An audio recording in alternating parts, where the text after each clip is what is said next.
আসসালামু আলাইকুম। আজকে আমরা জানবো সেন্ট মার্টিন দ্বীপের আদ্যপ্রান্ত। সেন্ট মার্টিন দ্বীপ বাংলাদেশের অত্যন্ত জনপ্রিয় একটি টুরিস্ট স্পট। সেন্ট মার্টিন দ্বীপ বাংলাদেশের সর্বদক্ষিণ ও বঙ্গোপসাগর উত্তর ও পূর্ব অংশে অবস্থিত একটি দ্বীপ। ছোট প্রবাল দ্বীপটি মাত্র 8 বর্গ কিলোমিটার। এটি কক্সবাজার জেলা টেকনাফ হয়ে মাত্র 9 কিলোমিটার দক্ষিণে ও মায়ানমারের উপকূলে হতে 8 কিলোমিটার পশ্চিমে নাফ নদী মোহনায় অবস্থিত। প্রচুর নারকেল পাওয়া যায় বলে স্থানীয়রা একে নারকেল জিঞ্জিরা বলেও থাকে। বাংলাদেশের সমুদ্রপ্রেমীর কাছে একটি ব্যাপক পরিচিত একটি নাম। বিখ্যাত লেখক কথাসাহিত্য হুমায়ুন আহমেদ দারুচিনি নামের পূর্ণদৈর্ঘ্য ছবির দ্বারা এই দ্বীপটির পরিচিতি আরও বেড়ে যায়। 4 জানুয়ারি 2022 তারিখে বন্যপ্রাণী সংরক্ষণ ও নিরাপত্তা আইন 2012 অনুযায়ী সেন্ট মার্টিন দ্বীপ সংলগ্ন বঙ্গোপসাগরের 1743 বর্গ কিলোমিটার এলাকাকে সামুদ্রিক সংরক্ষিত এলাকা হিসেবে ঘোষণা করে পরিবেশ মন্ত্রণালয়।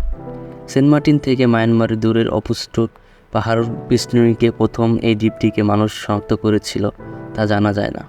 প্রথম কিছু আরব বণিক ওই দ্বীপটিতে নামকরণ করেছিল জিঞ্জিরা। এর উল্লেখ্যে চট্টগ্রাম থেকে দক্ষিণ পূর্ব এশিয়া যাতায়াতের সময় এই দ্বীপটি বিশ্রামের জন্য ব্যবহার করত।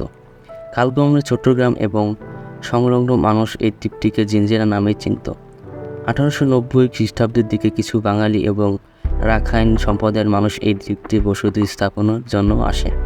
এরা ছিল মূলত মৎস্যজীবী যতটুকু জানা যায়।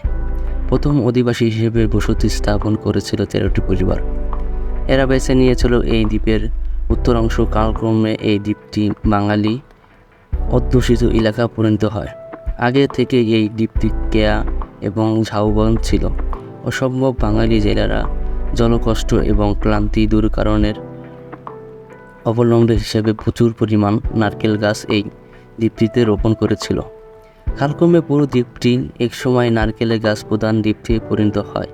এই সূত্রে স্থানীয় অধিবাসীরা এই দ্বীপের উত্তর অংশকে নারকেল জিঞ্জিরা নামেও অভিহিত করা শুরু করে। 1900 খ্রিস্টাব্দের দিকে ব্রিটিশ ভূজরিপ দল এই দ্বীপটিকে ব্রিটিশ ভারতের অংশ হিসাবে গ্রহণ করে।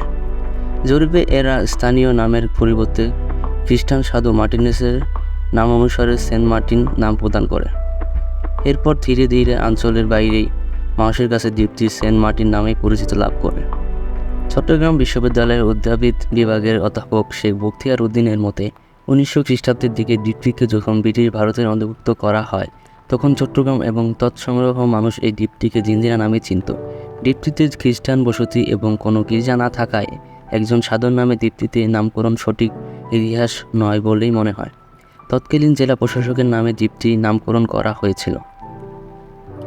নামকরণ যাই হোক, এই দ্বীপটির সৌন্দর্য অতুলনীয়, যে বিষয়ে কোনো কারো দ্বিমত নেই। যারা কয়েক যুগ আগে এসেছিলেন তারা নাকি আরও অনেক বেশি সুন্দর দেখেছেন, কিন্তু আমরা এখানে যতটুকু দেখতে পাই আমাদের দেশের তুলনায় সেই বা কম কিসে।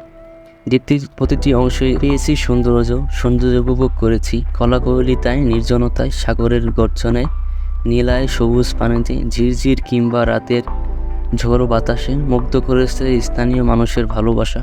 সবচেয়ে ভালো লেগেছে দ্বীপের নতুন প্রজন্মের শিশুদের।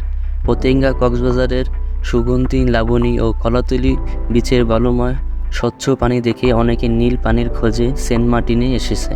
কেউ বা আসে দেশের সর্বদক্ষিণের শেষ প্রবাল দ্বীপটিতে ছবি তুলতে, কেউ বা আসে সমুদ্রের গর্জন শুনতে, কেউ বা আসে নদী সাগর পেরিয়ে দ্বীপটিতে কী রহস্য আছে তা অনুসন্ধান করতে। এই দ্বীপের আয়তন 10 থেকে 15 বর্গ কিলোমিটার। হেঁটে পুরো দ্বীপটিতে ঘুরতে না চাইলেও হাঁটতে হবে 10-12 কিলোমিটারের বেশি। এবং যে পুরো দ্বীপটিতে হেঁটে না ঘুরবে সে প্রাকৃতিক অর্থে সেন্ট মার্টিনের আসল সৌন্দর্যই যেন দেখল না।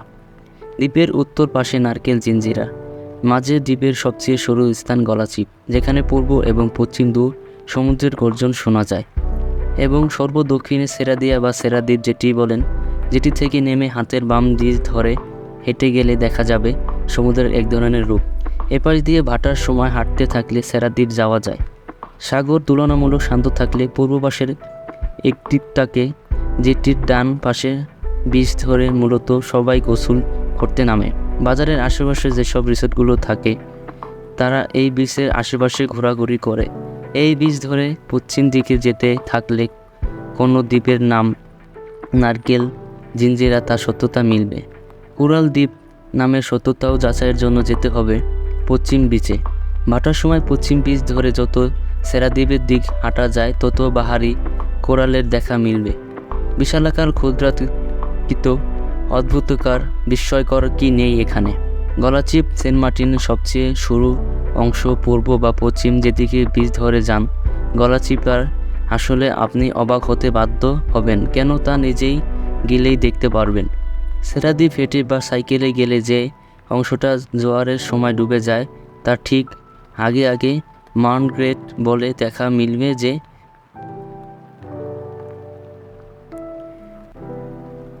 দ্বীপের কী রূপ দেখলেন আর এখানে এসে কী দেখছেন, নিজের চোখের বিশ্বাস হইতে চাইবে না। সেরাদ্বীপ অংশটুকু আরেক বিস্ময়কর। এখানের প্রবাহ লোককে আমার কাছে বেশি মানবন্ত মনে হয়। সেরাদ্বীপের পশ্চিম পাশের বীজ দেখা পাবেন প্রাকৃতিক অ্যাকোয়ারিয়ামের এক অদ্ভুত এক গাছ রয়েছে। কেওড়ার বনে খুঁজে দেখবেন অবশ্যই, দিনের বেলাতেও যেন গা ঝমঝম অনুভূতি হয়। সেখানে তার একটা আঁচ পাবেন।